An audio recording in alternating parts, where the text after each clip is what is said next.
We need to consider the ego this man possesses.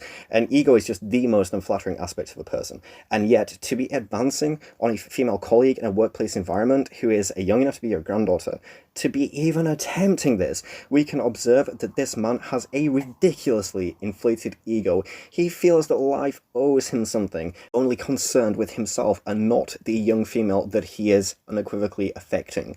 The ego involved, knowing that you are potentially going to have to look this girl's parents in the eye one day, is utterly disgusting. This is sociopathic, and ultimately we can conclude that this man has a narcissistic predisposition. However, this is where the system is rigged toward the predator. They're smart. They know that in actuality, it's likely that they will never have to stand there and look your parents in the eye to have to present himself to your own father, who, coincidentally, is this man's junior. This man is older than your father. He is the senior of your father. What is going on here? I mean, this predator is conscious of the fact that he is potentially not just traumatizing you as the victim, but your father, your family, your friends, anybody within your support network that cares about you.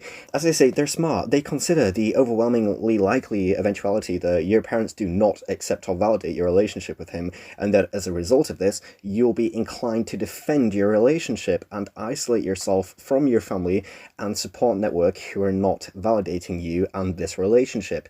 He is banking on the fact that you will do half of the work for him in ensuring that you isolate yourself from your support network, leaving you in a state of total subjugation and emotional dependency on him.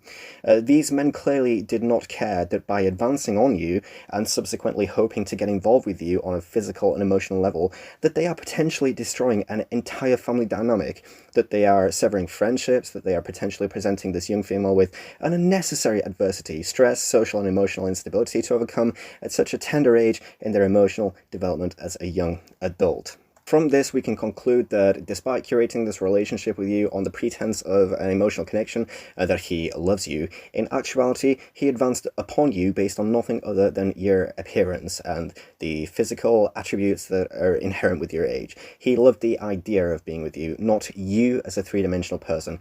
It was always about your age, and the perceived emotional connection that you share was actually developed after the fact. He began grooming you using tactics of overstimulation, love bombing, validation, putting emphasis on the fact that despite your age, you're clearly advanced beyond your age demographic, and this is why he appreciates you. He sees you as a three-dimensional person. He relates to you on an emotional level. But fundamentally, none of this is emotional, which is the foundation of a healthy, stable, functioning relationship dynamic. By what he says, you related on an intellectual level. So why, oh why, was he trying to be with you romantically, which is strictly the addition of an emotional attachment, a connection? This is emotional. Why was the relationship not then established as a friendship? Why was it not platonic? Why did he not see you as a daughter that he could take under his wing and help to nurture, since, he's about to retire, whereas your career has just started, so he has a lot to offer you in that regard. It became a romantic relationship because he was physically attracted to you and had to develop a forced emotional connection after the fact to justify this. Man, I can see straight through every single one of these predatory old dudes, and there is never any logical justification for their being in a relationship with a young female of a completely different generation, with completely different frames of reference, at a completely different stage in their emotional development, who it is impossible for you as a 50 or 60-year-old male of the opposite sex to relate to emotionally. You may relate intellectually, but there is no correlation between intellectuality and emotional maturity. Either you are placating this young female, or you somehow do relate to her on her emotional issues, the various cycles of her development of which she is experiencing at her age, in which case, for a 50, 55, 60, 65-year-old male, you are clearly a mentally unstable individual for your age, emotionally regressive and or underdeveloped. Either way, this is not a man you should wish to be in a relationship with.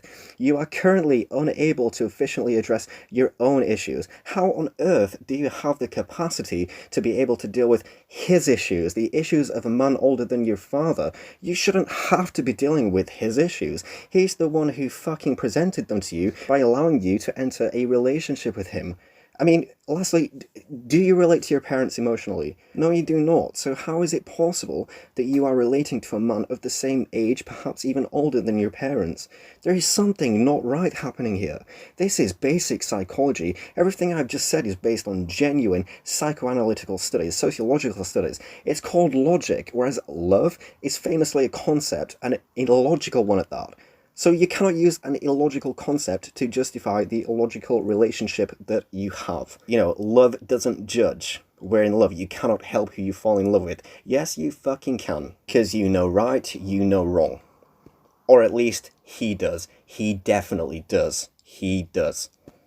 You as a young female have diminished responsibility. He as an elder male in his 50s, 60s, maybe even 70s, he can be held fully accountable for his actions.